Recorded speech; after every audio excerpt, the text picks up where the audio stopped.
Welcome back to our channel, where we explore the darkest corners of the unknown. Today we're diving into a story that will make you question what truly lies beneath the waves. This is the tale of Daniel, a professional deep-sea diver whose last expedition plunged him into a nightmare he could never escape. Daniel was no ordinary diver. He was a legend in the community, known for his fearlessness and his obsession with exploring the most mysterious and forbidden parts of the ocean. He'd charted sunken galleons, navigated treacherous underwater caves, and seen creatures most people only read about in books. But there was one place that remained a tantalizing, chilling mystery, a stretch of water off the coast of Indonesia that locals whispered about with a mix of reverence and terror. They called it the Sleeping Sea. The stories were always the same. Divers would go, lured by rumors of ancient artifacts or unparalleled beauty, but none ever returned. The local fishermen would shake their heads, their faces grim, and warn anyone who asked to stay away. They spoke of a strange silence that fell over the water, a cold that seeped into your bones even in the tropical heat. They said the sea itself was alive and it didn't like to be disturbed. For most, these were just old tales, sailors' yarns spun to spook tourists. But for Daniel, they were an irresistible challenge. The more he heard, the more he felt the pull of the abyss. The mystery of the Sleeping Sea was a siren's call he simply couldn't ignore. He had to know the truth. Was it a treacherous current, a hidden predator, or something else entirely? Against all advice, he prepared his gear, chartered a small boat, and set a course for the coordinates of the legendary site. He was going to wake the Sleeping Sea. As his boat cut through the calm, turquoise waters, a sense of unease began to settle in. The vibrant chatter of seabirds faded, and the air grew still. The sun was bright, but it felt as if a shadow was creeping over the world. He reached the spot marked on his maps, anchored his boat, and began his pre-dive checks. Everything was routine, but the silence was deafening. He suited up, the familiar hiss of his regulator a small comfort in the profound quiet. He took one last look at the empty horizon, then rolled backward into the water, disappearing beneath the surface with a splash that seemed unnaturally loud. The initial descent was beautiful, almost deceptively so. Sunlight pierced the water, creating dancing patterns of light on the ocean floor. Schools of vibrant, iridescent fish darted past him, and magnificent coral reefs rose like underwater cities. The gentle, rhythmic sound of his own bubbles was a familiar and soothing companion. It was everything he loved about diving, a world of peace and wonder. For a moment he thought the local legends were just that, legends. This place was paradise, not a graveyard. But as he went deeper, the light began to fail. The brilliant colors muted to shades of gray and blue. The temperature dropped sharply, a biting cold that his wetsuit couldn't quite fend off. The lively schools of fish vanished, replaced by a stark, empty void. And then, the most unsettling change of all, the sound of his bubbles disappeared. Not that they stopped, but the water around him seemed to absorb all noise, creating a thick, oppressive silence that felt like a physical weight. He was alone in the dark, suspended in a cold, silent world. He switched on his powerful flashlight, its beam cutting a narrow path through the inky blackness. The light flickered over the seabed, revealing a bizarre and unnatural landscape. Instead of sand and rock, the floor was littered with strange, rectangular shapes covered in thick layers of algae and silt. They were arranged in neat rows, like a carefully planned city. As he drifted closer, his heart began to pound against his ribs.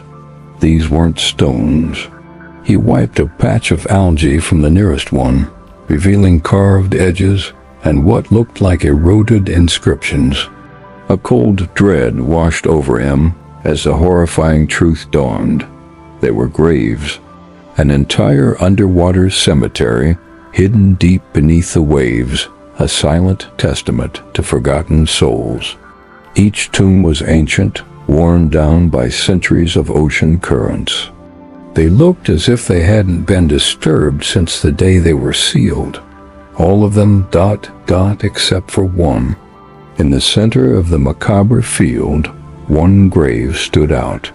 It was pristine, its stone clean and sharp-edged, free of the algae that cloaked its neighbors. It looked new, as if it had been placed there only recently.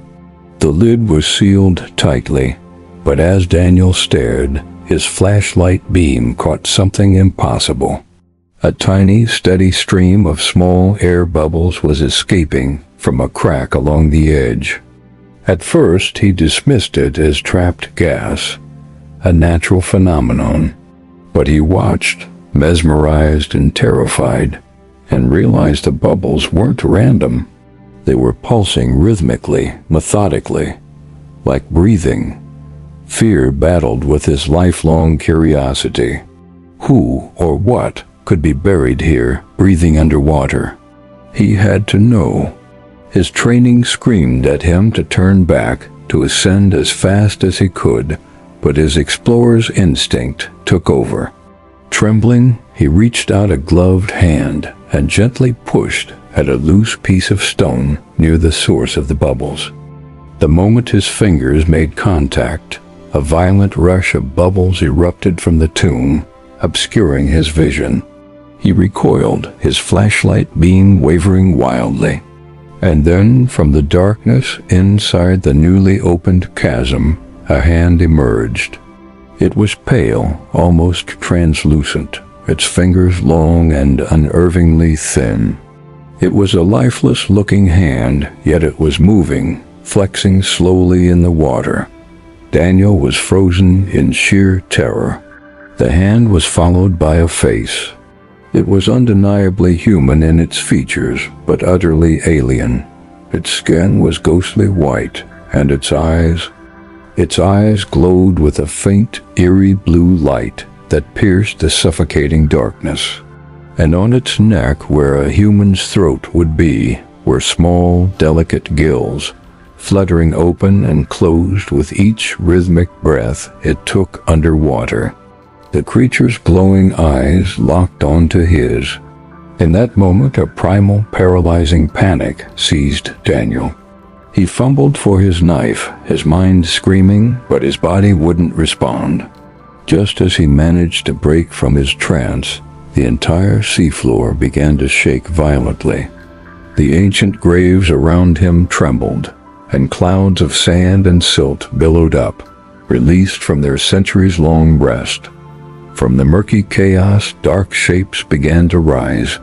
Shadowy, humanoid figures standing upright in the gloom, their forms indistinct, but their presence overwhelmingly menacing. The sleeping sea was awake, and its residents were rising. Daniel finally broke free. He dropped his camera, abandoning the precious footage, and kicked frantically, swimming for the surface with all his might. His heart hammered in his chest, a frantic drumbeat against the silent deep. His flashlight flickered, casting strobe-like images of the rising figures below, their silhouettes reaching for him from the darkness. He didn't look back.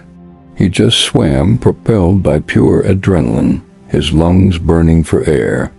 After an eternity, he broke through the surface, gasping, choking on the clean, fresh air.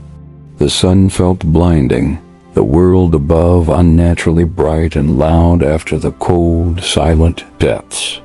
Shaking uncontrollably, he clawed his way back onto his boat. collapsing onto the deck, his body trembling with shock and exhaustion. Weeks later, safely back on land, he finally worked up the courage to review the footage from his dropped camera, which he'd managed to recover with a retrieval line. The video showed his descent, the beautiful coral, and the slow fade into darkness. It captured the discovery of the cemetery, the chilling sight of the new tomb, and the rhythmic bubbles. The final few seconds were a chaotic blur.